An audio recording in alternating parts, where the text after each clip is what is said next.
the medical industry, which should be one of the most altruistic and progressive institutions we have, as our quality of life often depends on it. However, we need to realize the simple reality that the medical establishment, with its millions of employees, thrives off of the sickness of the population. The more problems solved in the realm of disease, the less money that can be generated. For example, the cancer industry. This is a massive, multi-billion-dollar a year industry, a trillion-dollar industry, with a very large number of people in employment. Suppose for a moment, hypothetically, that a cure for all cancers was somehow achieved, and the method of treatment was simple and easy. In other words, there was no longer a way to make all of this money off of the illness by the medical establishment.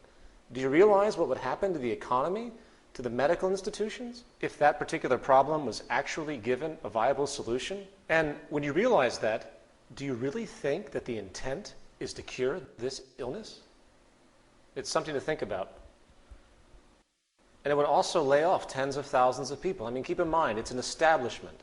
The moment you have employees and everything, and even if you're working initially for an altruistic cause, the moment you're in the position of supporting a group, and the group relying on the institution, suddenly motivations change. As another example, what if a company made a car that could last 80 years without service and also runs without the need for perpetual refueling through battery technology? The aftermarket value of that car would be virtually zero, and billions of dollars would be lost due to the now obsolete consumer oil and auto service market industries. I'm sure many of you know that we have the technology now to create electric cars that can go 80 miles an hour for 1,000 miles on one charge. You might also know, as a case in point, that the White House during the Bush administration, which was, in fact, the oil cartel in power, made sure their corporate constituents in the oil industry were safeguarded against this new reality by helping to just get rid of the idea of itself, squashing it. In fact, there is no reason why every single car sold could not be electric right now. They aren't, because social progress and human well-being is always second to monetary gain. I'll say that again. Social progress and human well-being is always second to monetary gain. Also, if people cannot make money off of solving social problems, they simply will not be done. Take a look at the horrid, dire destitution in Africa, or simply the rampant and growing homelessness across the world. I think George Carlin actually put it best.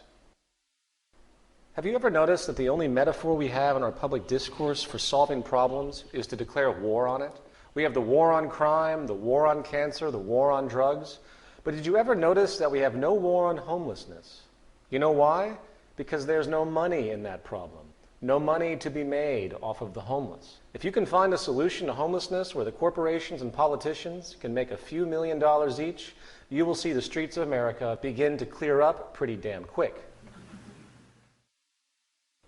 Most, when they think about these kinds of things, the word corruption comes to mind.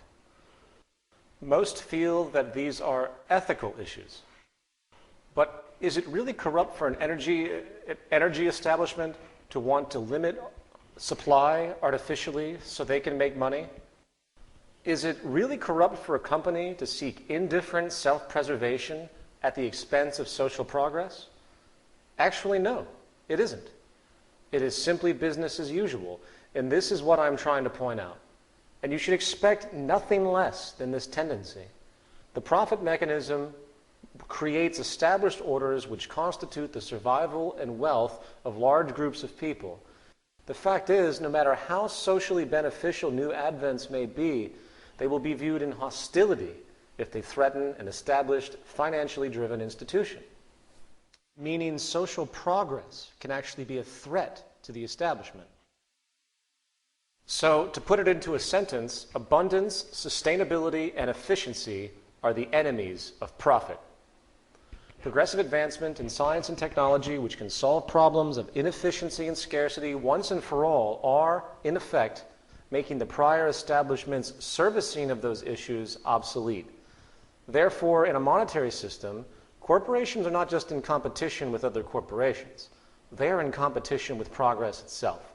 That is why social change is so difficult within a monetary system. In other words, the established monetary system refuses free-flowing change. You cannot have a social convention where money is made off of inefficiency and scarcity and expect a quick incorporation of new advents which can relieve those problems. I know I'm drilling this in, but most do not see this, and I want to make sure it is perfectly clear.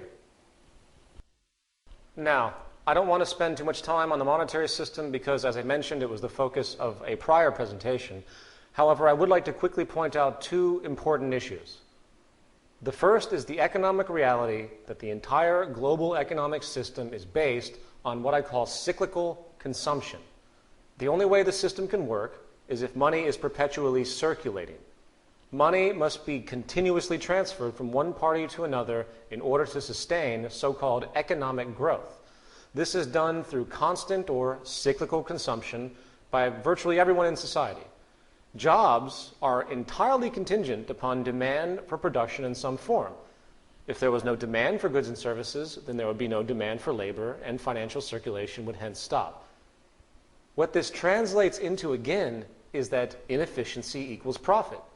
The entire system demands problems for it to work. This is not only paralyzing, as we have discussed, but it also creates outrageous amounts of resource waste, irrelevancy, and extremity.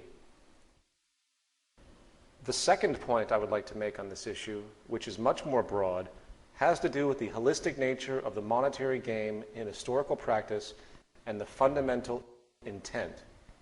All societies today, whether termed capitalist or socialist or even communist, are fundamentally based on money. Money is the enabler of possibility within the system itself. Free market capitalism, as it is often called, is now the dominant economic religion of the day. I say religion because when it comes to the cultural perception of this methodology, few today seem to have the ability to even ponder any other options for social operation. They are fully indoctrinated. The free market in practice can be defined as a market in which supply and demand are unregulated except by a country's competition policy, and rights in physical and intellectual property are upheld. You'll notice it says unregulated except by the country's competition policy. In other words, there is no such thing as a pure free market.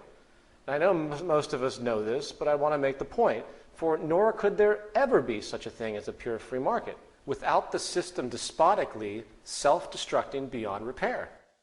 Why? Because the basis of the free market pursuit, meaning the self-interest-based pursuit and strategic acquisition of market share, the gaming strategy, can only lead to monopolies and cartels.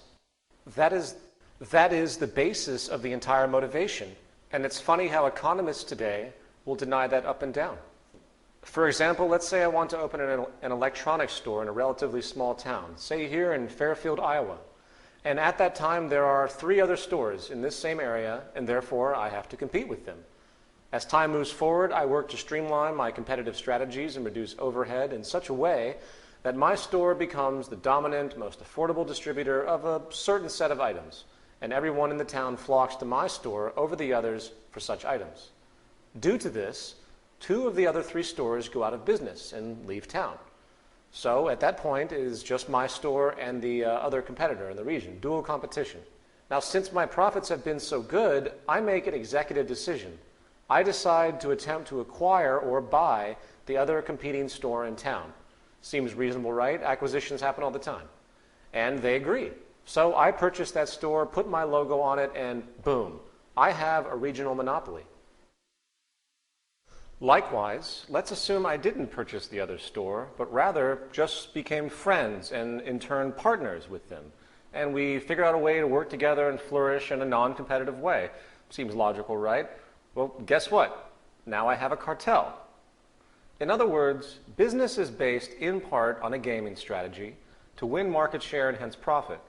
Therefore, it is a natural gravitation to seek dominance in your sector or industry. And the highest level is monopoly and cartel. It is a natural progression of the free market system to become as dominant and powerful as possible. But it doesn't stop there.